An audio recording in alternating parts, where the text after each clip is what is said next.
የዩክሬን የደህንነት ምንጮች ለአንድ ዓመት ተኩል ጊዜ ወስዷል ያሉት ጥቃት የሩሲያን ቦምብ ጣይ አደገኛ አውሮፕላን በማውደም ከጦርነቱ ወዲህ ትልቁ የረጅም ርቀት ሆኗል። በዚህ ያልተገመተ ጥቃት ከ40 በላይ የሩሲያ ቦምብ ጣይ አውሮፕላኖችን ማግኘታቸውን የዩክሬን ባለስልጣናት አስታውቀዋል። ይህ ጥቃት የተፈጸመው ደግሞ የሩሲያና የዩክሬን ተደራዳሪዎች ለሁለተኛ ዙር የሰላም ድርድር ወደ ኢስታንቡል ቱርክ በሚያቀኑበት ወቅት በመሆኑ የሚጠበቀው ድርድር ፍሬ አልባ ሊያደርገው እንደሚችልም እየተነገረ ነው።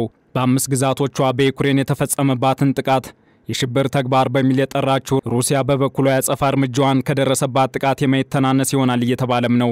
ይህ ከሆነ ደግሞ በቱርክ ኢስታንቡል ለከተሙት የሀገራቱ ተደራዳሪዎች ፈተና ሆኖ ከሰነድ መለወጥ አይዘልም ለሚለው ማስረጃ ሆኖም እየቀረበ ነው። ይህንንና ተያያዥ ጉዳዮችን በዓለም አቀፍ ትንታኔያችን እንመለከተዋለን። አበረ ስሜነ ነኝ። ከሩሲያ ጋር በሚደረገው ጦርነት ትልቁን የረጅም ርቀት ጥቃትን የፈጸመችው ዩክሬን 40 የሩሲያ ጦር አውሮፕላኖች ላይ በአራት ወታደራዊ ጣቢያዎች በተከታታይ ከባድ ጥቃቶችን ማድረሷ የሀገራቱን ጦርነት የሚያራዝም ጉዳይም ሆኗል። 117 የዩክሬን ሰው አልባ አውሮፕላኖች ጥቅም ላይ በዋሉበት በዚህ ጥቃት 34 በመቶ የሩሲያ ስልታዊ የክሩዝ ሚሳኤል ተሸካሚዎች የወደሙበት መሆኑን ፕሬዝዳንት ቮሎዲሚር ዜሌንስኪ ተናግረዋል። የዩክሬን ደህንነት ምንጮችም ቢሆኑ የጥቃቱ ሂደት ለማደራጀት አንድ ዓመት ተኩል ፈጅቷል ባይ ናቸው። ሩሲያን የሽብርተኝነት ድርጊት ነው ያስባላት ይህ ያልተጠበቀ አውዳሚ ጥቃት በቱርክ ኢስታንቡል የሚደረገውን የሰላም ድርድር ተስፋ ያቀጨጨም ሆኗል። በተለይም ለ3 ዓመታት የተሻገረውን ሰውም ቁስም ጨራሽ ጦርነት የመቋጫ ተስፋ የተጣለበት በቱርክ መደረግ የጀመረው የፊት ለፊት ንግግር ልክ እንደ ጦርነቱ ከመወሳሰብ አልቦዘነም። 40 ባለብዙ ሚና የሩሲያ አውሮፕላኖች የወደመው አዲሱ የዩክሬን ጥቃትም በቅርቡ 12 ሰዎች ሲቀጠፉ በርካቶች ለአካል ጉዳት ለተዳረጉበት የሩሲያ ጥቃት ያጸፋ እርምጃ ተደርጎም ተወስዷል። ይህ ከ3 ዓመታት በላይ በዘለቀው ጦርነት ትልቁ የሩሲያ የአንድ ጀንበር ጥቃት በሚል የተጠራው ጥቃት ከደረሰ በኋላም የዩክሬኑ የምድር ጦር አዛዥ በገዛ ፈቃዳቸው ከስልጣን እንዲለቁ ምክንያትም ሆኖ ነበር። በወቅቱ የዩክሬን የሀገር ውስጥ ጉዳይ ሚኒስትር ኢጎር ክላይመንኮ በንጹሃን ላይ ያነጣጠረ የተቀናጀ ርህራሄ የለሽ ጥቃት ሲሉም ነበር የጠሩት። ሆኖም 3 ዓመታትን የተሻገረ የሀገራቱ ጦርነት ከዩክሬን አልፎ ወደ አውሮፓ ከመሻገሩ በፊት የተፋጠነ የሰላም ድርድር ይደረግ በሚል የሚወተውቱ ቢበራከቱም ተፋፍሞ እንደቀጠለ ነው። ከፑቲን ጋር ቅርበት እንዳላቸው የሚናገሩት አዛውንቱ ፕሬዝዳንት ትራምፕ ድርድሩ መልካሊዝ ሲላቸው ፑቲን ፍጹም አብዷል በማለት የሰነዘሩት ቃላት የሩሲያን ሹማምንት ከማስኮረፉ ባለፈም ስሜታዊነት ያጠቃቸዋል የሚል ምላሽም አሰጥቷል። ይህም በጥሩ መልኩ መታየት ጀምሮ የነበረውን ግንኙነት አሻክሮታል። ጉዳዩ ያስጨነቃቸው የማይመስሉት ፑቲንም ምላሽን ከመስጠት ተቆጥበው ዳፋው ለኛም መትረፉ አይቀርም በሚል እየተዘጋጁ ለሚገኙት ምዕራባውያን መዘጋጀትን መርጠዋል። ትራምፕ በፑቲን እንደተታለሉ ሹክ ያሉ ከሚገኙት የፈረንሳዩ ፕሬዝዳንት እስከ ጀርመኑ ድረስ ሩሲያን የሚያስቆም አንዳች ኃይል ካልተገኘ ረፍት እንደማይኖር በተደጋጋሚ በንግግራቸው አንጸባርቀዋል። አሁንም ቢሆን ከወትሮ በተለየ መልኩ ተፋፍሞ የቀጠለው የሩሲያ ዩክሬን ጦርነት የሚጠናቀቅ አይመስልም። ለዚህ ደግሞ አንዱ ማሳያ የሚሆነው በፍቃድ ስልጣኔን ለቀቅያለሁ ላሉት የዩክሬን ምድር ጦር አዛዥ ፕሬዝዳንት ዜሌንስኪ ስልጣን መልቀቅ አይገባም ይልቁኑ በጠረጴዛ ዙሪያ እንነጋገር ማለታቸው ነው። የዩክሬኑ ፕሬዝዳንት ቮሎዲሚር ዜሌንስኪ የምድር ጦር አዛዡን በፍቃድ ስራ የመልቀቅ ሁኔታ ለማጤን አሌክሳንደር ሲርስክን ጨምሮ ከፍተኛ ወታደራዊ አዛዦች እንደሚጠሩም ተናግረዋል። ዩክሬንን ለመከላከል ሁሉም ተዋጊ ሰዎችን እንፈልጋለን ያሉት የእንግሊዙ ጠቅላይ ሚኒስትር ኬር ስታርመር ዘመናዊ የጦር ኃይል አቅም ያላቸው ጠላት ሀገራት ለመጋፈጥና ለማሸነፍ ዝግጁ መሆን አለባት ማለታቸውም ሌላኛው ማሳያ ነው። ስታርመር ከፍተኛ ወታደራዊ ኃይል ያላቸው ሀገራት በቀጥታ ያስፈራሩ ነው፣ ስለዚህ ለመታገልና ለማሸነፍ ዝግጁ መሆን አለብንም ብለዋል።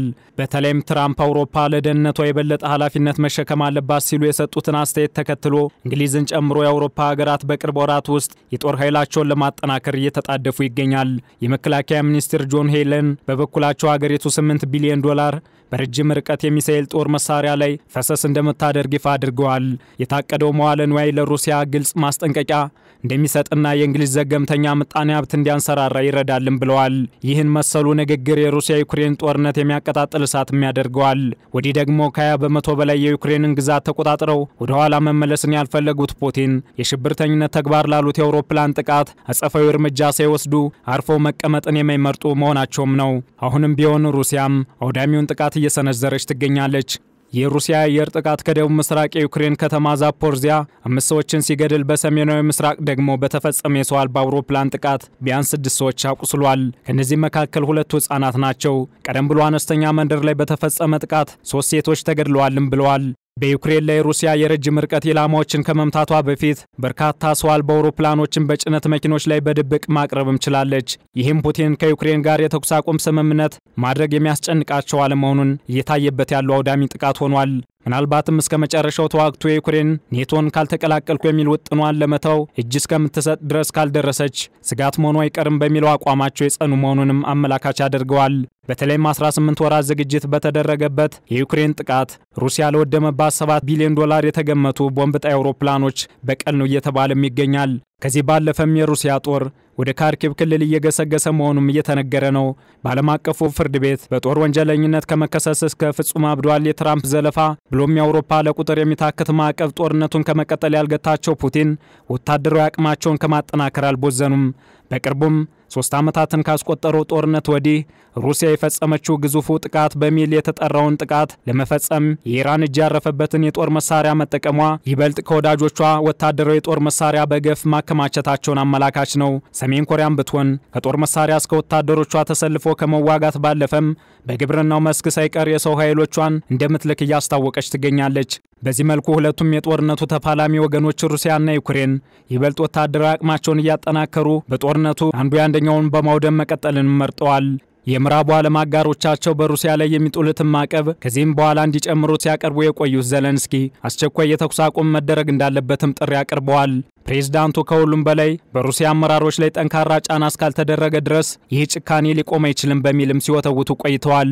ዜሌንስኪ ከ2022 ወዲህ የመጀመሪያው ዙር ቀጥተኛ የሰላም ድርድር እስከተደረገበት ጊዜ ድረስ በዲፕሎማሲ ጫና እንዲደረግም ሲጠይቁ ነበር። ቀጥተኛ የሰላም ንግግሮች ትልቁን የጦር እስረኛ መለወጥን አስገኝቷል። ከዚያ ወዲህም ቢሆን የጀርመኑ መራሄ መንግስት ፍሬድሪክ ሜርዝና የመከላከያ ሚኒስትሩ ስታርመርን አነጋግረዋል። በሌሎች ስብሰባዎችም ከኔቶ ዋና ጸሐፊ ከኖርዌይ ልዑል ከአውሮፓ ምክር ቤት ፕሬዝዳንቶችና ከአውሮፓ ህብረት ኮሚሽን ፕሬዝዳንቶች ጋር ተወያይተዋል። በተጨማሪም ከአሜሪካ ምክትል ፕሬዝዳንት ጄዲ ቫንስና ከውጭ ጉዳይ ሚኒስትር ማርኮ ሩቢዮ እንዲሁም ከህግ መወሰኛ ምክር ቤት አባላት ጋር ተወያይተዋል። ወዲህ ደግሞ የተሰጣቸውን የአሸማጋይነት ሚና ለመወጣት የሀገራቱን የተደራዳሪ ኃይሎች እየተቀበሉ ሽር ጉድ የሚሉት ከቱርክ እስከ አሜሪካ አንዳች የሚያቀራርብ ሁኔታ ሳያገኙም ዘልቀዋል። በተለይም ሩሲያ በልዑካን ቡድኗ በኩል ለዩክሬን የምታቀርበው የመደራደሪያ ሰነድ ክፉኛ ሊያበሳጫት እንደሚችል በሩሲያ ባለስልጣናት ሳይቀር የተነገረ ሆኗል። በዚህ ሁኔታ የሀገራቱ ጦርነት ልባት ሊያገኝ የተቃረበ በመሰለ ቁጥር ዳግም እየተቀጣጠለ ይገኛል። ይህም ካሁን ቀደም የሀገራቱን ጦርነት ገፈት ቀማሽ ከመሆን ያልዳኑ ሀገራትንም ይሁን የጉዳዩ ባለቤቶች ሩሲያና ዩክሬንን በሰውም በቁስም እየወደመ መቋጫው መቼ ይሆን የሚለው ጥያቄ መልስ ሳያገኝ ቀጥሏል። በቀጣይ እስከ ወትሮ በተለየ መልኩ ተፋፍሞ የቀጠለው የሩሲያ ዩክሬን ጦርነት ወዴት ያመራ ይሆን የሚለው አሁንም ተጠባቂ ጉዳይ ሆኗል። ይህንኑ ዓለም አቀፍ ትንታኔ ስናዘጋጅ ቢቢሲን፣ አልጀዚራንና ዘጋርዲያንን በዋቢነት ተጠቅመናል።